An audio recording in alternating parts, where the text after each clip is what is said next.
Hello everybody, welcome to Thursday's edition of the Pritchard Cycling News Show. Listen, right, if you're one of those people that hit that dislike button before the video even starts, stop. Just stop. Take a breath. And just hit that like button instead, right? Do it, now. Feels good, doesn't it? Feels bloody good. Now go about your day, don't even have to watch the video. If you've not done already, hit that like button, hit that subscribe button, hit that notification bell so you know when we go live with our videos. And without further ado, let's get into today's news. Oosh. First up in the news, I want to plug this podcast because it's a brilliant podcast. I absolutely love it. Stephen Bartlett, a Diary of a CEO. He sold his social media company for tens of millions of pounds a few months ago. He's been doing this podcast where he gets on influential people, CEOs, successful people. And on this week's episode, it's none other than Fran Miller, CEO of Team Ineos, CEO now of Belstaff.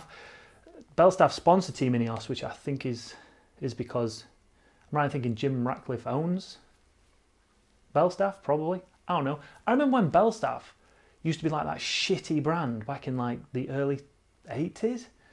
Like you wouldn't be seen dead in it, but now David Beckham wears it once or someone famous wears it once and boom, it's back in fashion. But anyway, go and check out the podcast because it's a really good insight into her, into her life, into the experience she went through when her brother got caught doping, and just loads of cycling content in there. So go and check it out. Link is down in the description if I've done my job right. Next up, just a quick one, this one. Tour of Sufferlandria, if you've not seen it. Sufferfest, the training app, they do this Tour of Sufferlandria. It's normally 9 days of hard, intense training sessions, but they've reduced it to 7 days, and I'm going to be taking part in it. It starts on Sunday. Now, if you want to be part of it, again, link down in the description. Go and register yourself and be part of the Tour of Sufferlandria, some of the hardest training sessions you're ever likely to do. I'm going to make a video about it. I'm not going to live stream them because they just don't get the same numbers as a Zwift race, right? It's the top and bottom of it. But I do want to make a video of how intense and how hard it is. So we'll condense all the training into a little vlog, I think, and see how it goes. So there's probably not going to be much streaming next week, but we'll make sure that the video more than makes up for it. Now, if you want to be part of it, like I said, link is down in the description. You make a small donation to the Davis Finney Foundation, and then you can ride the Tour of Sufferlandria. Next up, and let's talk racing news for a little bit now. A lot of race organisers are starting to put out their start lists of teams that have been invited to their races.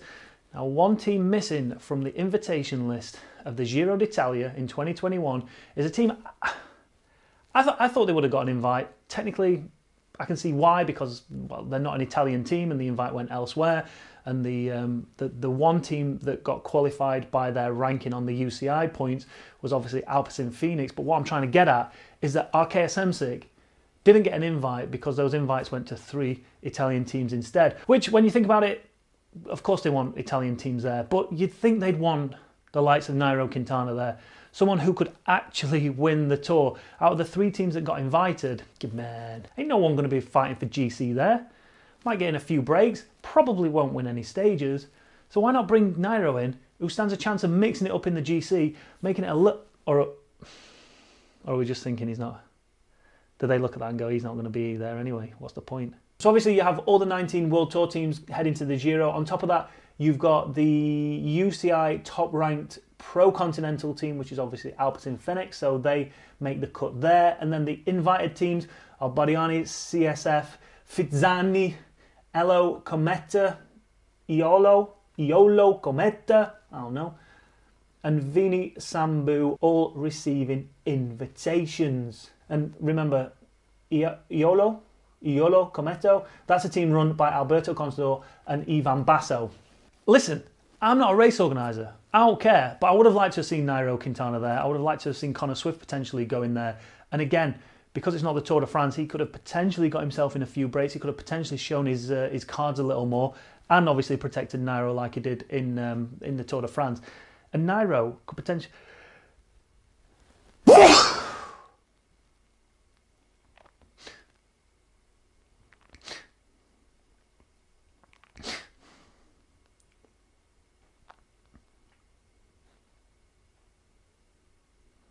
And Nairo could have potentially gone on to win the Giro d'Italia in 2021. I don't know. But what do you think to those invitations? The good thing about, obviously, Ivan Basso and Alberto Contador's team being there, and this is from a purely selfish point of view, is that potentially the likes of Mark Christian, who ride for them, and John Archibald could be making their Grand Tour debuts. Imagine John Archibald in the Grand Bloody Tour, that'd be amazing. Sticking with racing news, we spoke last week or the week before, I can't remember, about Remco Evenepoel just having to take a short break in his training because he was starting to feel a lot of pain when he was sat down in the saddle for a long period of time while he was building his training back up after that Il Lombardia crash. He took a few weeks off, I think it was 3 weeks he took off, but he is back. And guess where he's back? Yeah, of course, he's back on Zwift. Toad Lad's been putting some rides in, you can see here he's keeping it relatively short, relatively easy, keeping them pretty flat, but just slowly increasing that kilometerage, increasing that time in the saddle, and hopefully he's going to be back to full training pretty blooming soon. Next up in the news, shots have been fired from Matteo Trentin, who is clearly angry at a lot of riders in the professional peloton. Over on Cycling News, Trentin hits back at rider criticism of UCI Supertuck ban. No one can say they weren't informed, so maybe spend less time on TikTok and be proactive when it comes to making cycling safer. Ooh, all right. Matteo Trentin has moved to clarify and reject claims that his fellow professional riders were not informed or involved in the decision-making process that led to the controversial ban of both the Supertuck and forearms on aero bars positions as part of a wide-ranging UCI initiative to improve rider safety. Trentin told Cycling News, "No one this time can say they weren't informed. I'm sorry to say that they need to check their emails and download the new rules. To tweet that they were not informed is easy, but emails were sent to over 800 riders, and I can tell you that only 16 riders downloaded the information. If someone wanted to disagree when the proposals were made, they had many chances, but there was very little response. I'm quite angry about what is now being said. Previously, we could have said that the communication wasn't the best and the riders weren't informed, but this time, that's not the case. This time, it was clear." He ain't pulling no punches, is he, Trentin? To be fair to him, he has got a point. Riders are coming out complaining on social media saying that they shouldn't be banning these positions, they should be concentrating on other things, and to a degree, I agree. But handlebars that are on a bike are good enough for the job intended. If you want to get aero, you can get as aero as you can by holding onto the drops and tucking yourself down. You don't have to drop onto the top tube, right? It's not like the handlebars aren't any good for the intended use that they were designed for. So why don't you just accept that they're the rules and they're in place for the rider's safety? Because like we said a couple of shows ago, if something does happen with a rider in Supertuck position or with their arms on the forearms on the top of the bars, then you know people are going to be complaining, saying, why didn't the UCI do something about that? The UCI have tried to stop something before it actually happens, which is not a bad thing. Like, it is not going to change in any way, shape or form the racing. The racing's not going to get any slower. The racing's not going to get any worse. So what's it matter? So Trentin has got a point, I think. What do you think? Leave your comments down below, because the debate still continues, and if we've got any more newer views on it, let me know. If you still think that banning it is stupid and the UCI should be doing something else, then let me know also down in the comments below. All right, next up, that previous story of the UCI segues me right in to this new section of the show presented by Laura from the Peloton Brief. Now, if you're OG viewers here, you'll have probably seen me and Laura talking last year when we were talking about the Tour de France and the Giro Rosa. But we've decided to give her own piece. We've decided to say, hey, Laura, fill in the gap.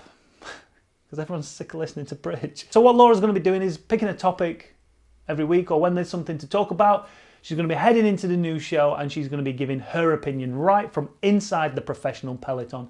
So last week we saw the announcement of the EF Pro Cycling kit and their compliance video. Fooled me, had me fooled. I was like, that's such a cool idea. But Laura, she has a different opinion on it all. So Laura, welcome to the show and take it away. Hey Chris, how you doing? Laura here, reporting in from sadly not so sunny Girona today. It hasn't quite gotten warm yet.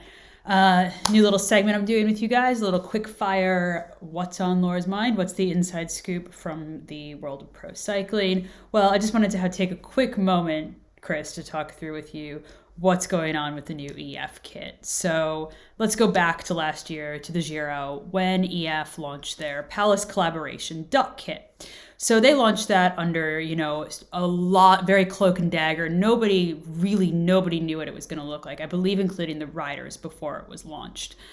When they launched it, they showed up on the first day or the team presentation day in this new kit, and the UCI promptly levied fines on them. Now, the reason this happened is because the kit change was not put through to the UCI before. There is a reason for that this happens every year before a season starts. So actually in the year before, each team will submit their kit for the year to the UCI, including the bike, the colors, the makeup, the helmets, every detail goes to the UCI so the UCI can see and approve the kit. What is the reason for this?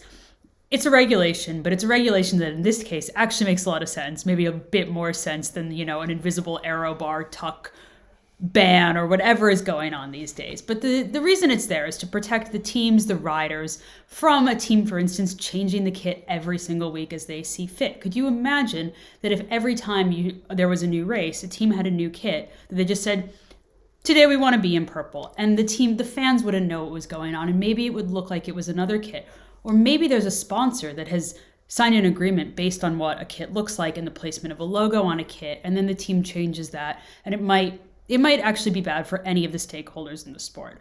Of course, there's always issues as well regarding when there's a yellow kit in the Tour de France and whether it conflicts with the yellow jersey. And a lot of teams will do special kits for the Tour de France, of course, which are signed off by the UCI. So the reason that EF Pro Cycling was fined last year at the Giro was not because of what the kit looked like. It was simply because the kit had not been sent in for approval by the UCI. And I can guarantee you that this was a very planned marketing activation by the team in Rafa. It was very good marketing and very good activation. They then had the story that, oh my God, the UCI is evil. Look at us. They fined us for our kit. We can't comply. And they built this whole story around it, and they sold it all for so much money. And now even, you go and look on eBay, you find one of their caps and it's like over £100 for a bloody cycling cap. So they've done great. Moving forward, next year, bloody end of January, and we still haven't seen the EF kit. Now, come on, guys. You've actually just done a whole story and a whole new kit about how this kit complies. It never didn't comply. They just failed to send it in to have it checked.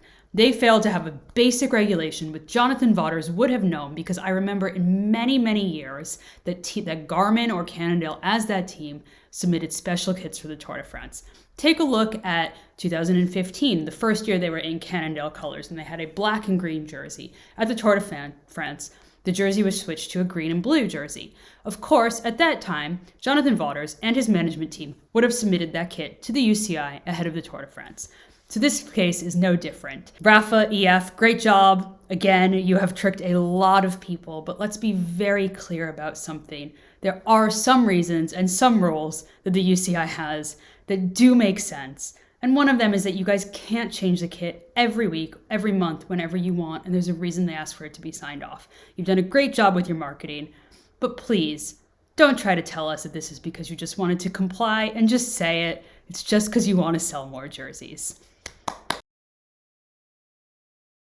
And then finally in the news, let's talk about this story that's just kind of breaking, just came out last night, as Josh Loden has unofficially broken the women's world hour record. Hey.